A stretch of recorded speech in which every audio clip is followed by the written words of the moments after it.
sekarang kita bahas nomor 6. Ini ada soal cerita. Ini ceritanya Munir diminta bantuan ayahnya untuk membeli lampu pijar dengan spesifikasi daya 40 watt. Nah, dan tegangannya ini 220 volt. Nah, kemudian di sini ada 4 pernyataan. Jadi kalau misalnya ada 4 pernyataan seperti ini, biasanya soal ini memaksa kita untuk mengecek satu persatu nih pernyataan mana yang benar. Nah, tipsnya pertama kalau ada pernyataan kayak gini, kerjakan dari yang paling akhir dulu. Kenapa? Supaya ini biasanya mengulur waktu nih yang bikin soal pinter nih. Jadi dia sengaja kita cek satu persatu, tahu-tahu ternyata kuncinya ada di yang pernyataan yang terakhir, yang 4 atau tidak yang ketiga. Jadi kita coba cek dulu satu persatu. Oke? Nah, kita cek ya. Ini yang kalau dari pernyataan yang keempat ini katanya hambatan lampu adalah 121 ohm. Nah, benar atau tidak kita cek ya. Ini kita pakai rumus daya listrik berarti ya. Oke. Masih ingat rumus daya listrik? Nah, ini kan rumusnya P sama dengan V dikalikan I. Ini rumus dasarnya, jadi nanti ini bisa diturunkan, ini ganti pakai hukum Ohm karena kita pengen nyari hambatan. Karena kita pengen nyari hambatan, maka ini P sama dengan V, I-nya ganti jadi V per R. Nah, ini dari hukum Ohm ya. Berarti nanti rumusnya menjadi V kuadrat per R. Nah, nggak usah bingung-bingung ngapalin rumus ya. Gitu. Ini ya, P sama dengan V kuadrat per R. Kemudian kita cari hambatannya.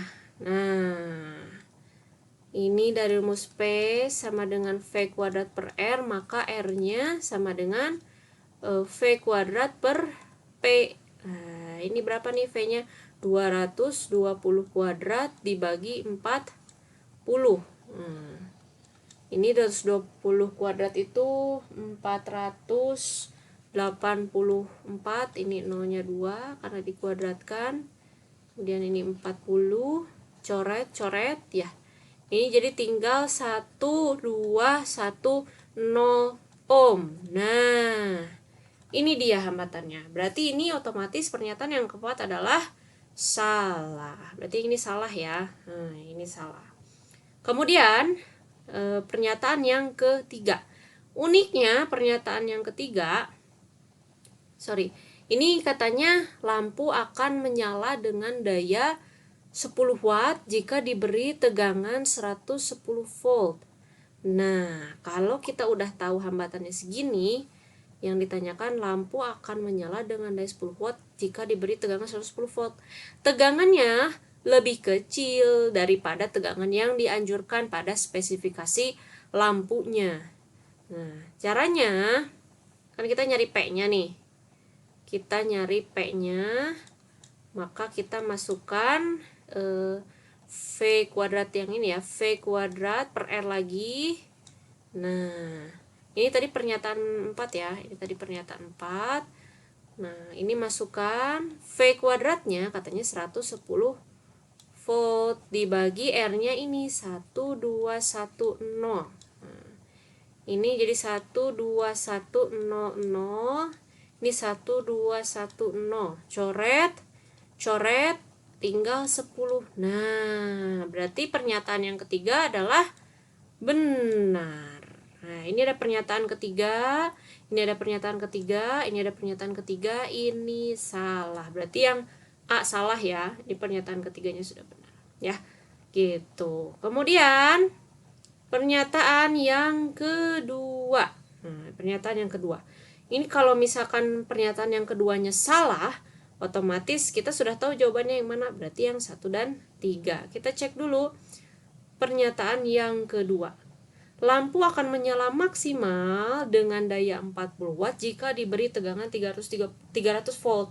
Wah, padahal di spesifikasinya dia maksimal 220 volt saja, dia dayanya sudah 40 watt.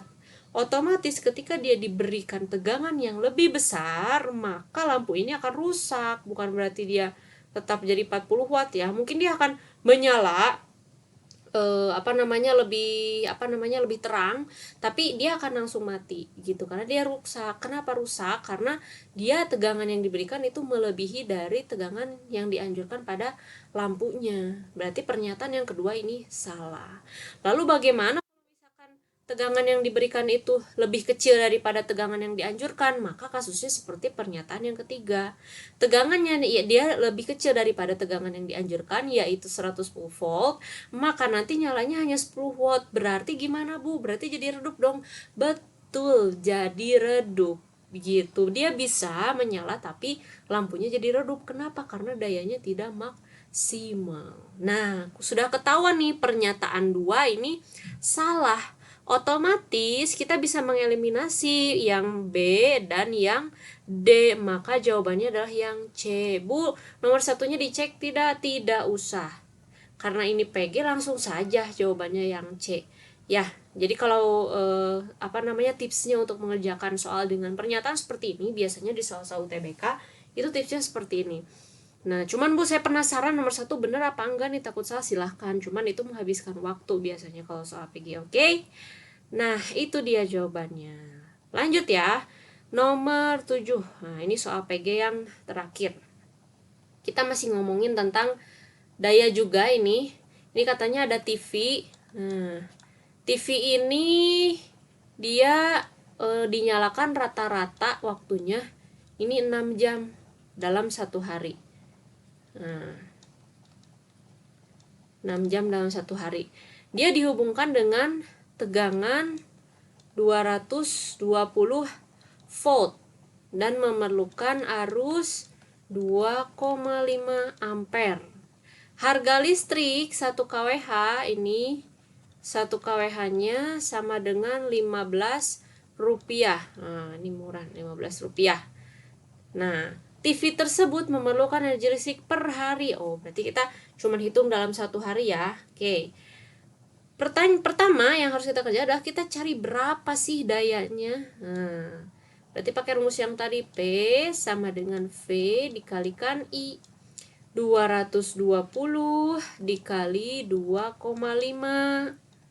Nah, berapa nih hasilnya? 220 dikalikan 2,5 ternyata didapat 550 watt. Nah, sudah dapat dayanya, ini daya dalam satu hari. Katanya 1 kWh itu 15 rupiah. 1 kilowatt hour. Ya, ini kalau nggak tahu singkatannya ini kilowatt hour.